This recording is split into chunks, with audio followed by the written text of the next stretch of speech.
තෙල්දෙනියෙන් හමු කාන්තා මලසිරුරේ සුළමුල හෙළිවෙයි. තෙල්දෙනිය ප්‍රදේශයේ නවතා තිබූ මෝටර් රථයක් තුළ තිබී කාන්තා මලසිරුරක් සොයා ගැනීමේ සිද්ධිය සම්බන්ධයෙන් මේ වන විට කරුණු රැසක් අනාවරණය කර ගැනීමට පොලිසිය සමත්ව තිබෙනවා.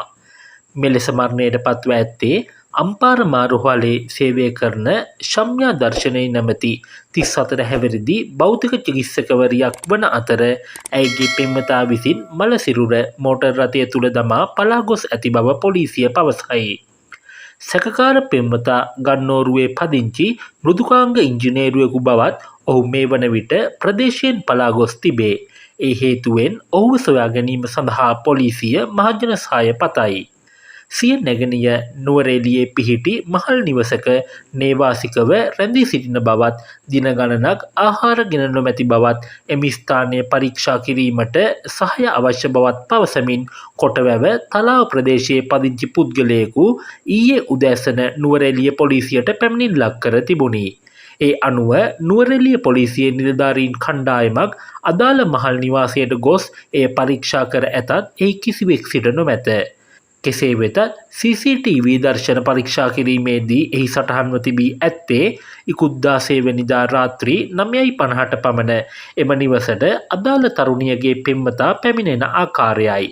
එහි මිනිත්තු 40ක් පමණ රැඳී සිටි අදාළ පුද්ගලයා පසුව රාත්‍රී 10:30ට පමණ සිහිසුන් වී සිටි තරුණිය ඔසවාගෙන ගොස් තිබේ.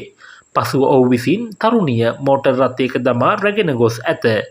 නුවරඑළිය පොලිසිය අදාළ තරුණියගේ අතුරුදන්වීම සම්බන්ධයෙන් සියලු පොලිස් ස්ථාන දැනුවත් කර ඇති පසුබිමක තෙල්දෙනිය පොලිස් ස්ථානාධිපතිවරයාට නාදුනන පුද්ගලයෙකුගෙන් දුරකථන ඇමතුමක් ලැබී තිබේ.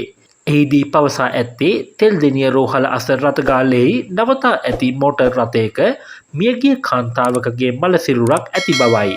ඒ අනුව තෙල්දෙනිය පොලිසියේ නිලධාරීන් කණ්ඩායමක් එම ස්ථානයට ගොස් පරීක්ෂා කිරීමේදී අදාළ මෝටර් රථයේ ඉදිරිපස මගී අසුන දිගහැර කළු පැහැති රෙද්දකින් වසා දමා තිබූ මලසිරුර හමුව තිබේ. අගුළු දමා තිබූ දොරටුව විවෘත කළ පොලිස් නිලධාරීන් මෘත ශරීරයෙන් පිටතට ගනු ලැබීය.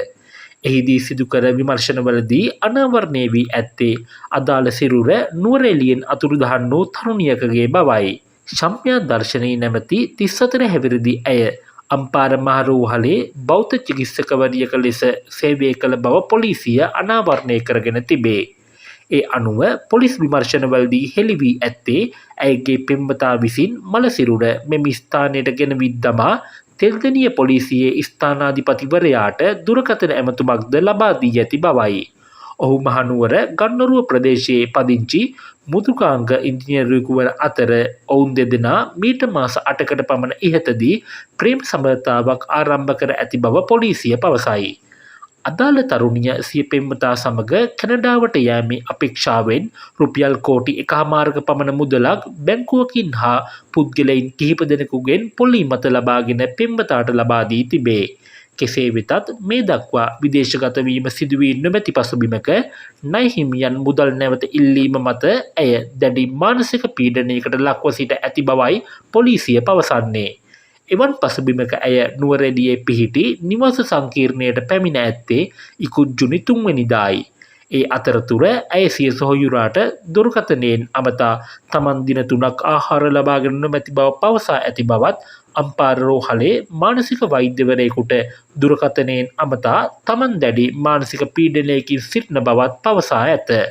එහිදී වෛද්‍යවරයා පවසා ඇත්තේ කඩිනමින් ළඟම ඇති රෝහලට ගොස් මානසික වෛද්‍යවරයෙකු හමු වී ප්‍රතිකාර ලබා ගන්නා ලෙසයි. කෙසේ වෙතත් ඉකුත් 16 වෙනිදා සවස 4න් පමණ පසුව ඇයගේ ජංගම දුරකථනය ක්‍රියාවිරහිත වී ඇති අතර ඒ අනුව ඇයගේ සහෝදරයා නුවරඑළිය පොලිසියට පැමිණිලි කර ඇත. වැඩිදුර විමර්ශනවලදී අනාවරණය වී ඇත්තේ තරුණියගේ දේහය රැගෙන යාමට භාවිතා කළ මෝටර් රථය ඇයගේ පෙම්වතාගේ අම්පාර ප්‍රදේශයේ පදිංචි තවත් පෙම්වතියකට අයත් එකක් බවයි. මේ අතර දේහය සම්බන්ධයෙන් සිදු කළ පශ්චාත් මරණ පරීක්ෂණයෙන් අනතුරුව දේහය පිළිබඳව විවෘත තීන්දුවක් ලබා දී තිබේ. මේ ඝාතනයක්ද නැතහොත් වෙනත් හේතුවක් මත සිදු වූ මරණයක්ද යන්න මෙතෙක් තහවුරු වී නොමැත. ඒ අනුව පොලිසිය ඇයගේ පෙම්වතා වන දිනෙත් දිසානායක නැමැත්තා අත්අඩංගුවට ගැනීමට මහජන සහාය පතයි. සිද්ධිය සම්බන්ධයෙන් වැඩිදුර විමර්ශන නුවරඑළිය කොට්ටාශය භාර ජ්‍යෙෂ්ඨ පොලිස් අධිකාරී සමරකෝන් බණ්ඩා මහතාගේ ඍජු අධීක්ෂණයෙන් ක්‍රියාත්මකයි.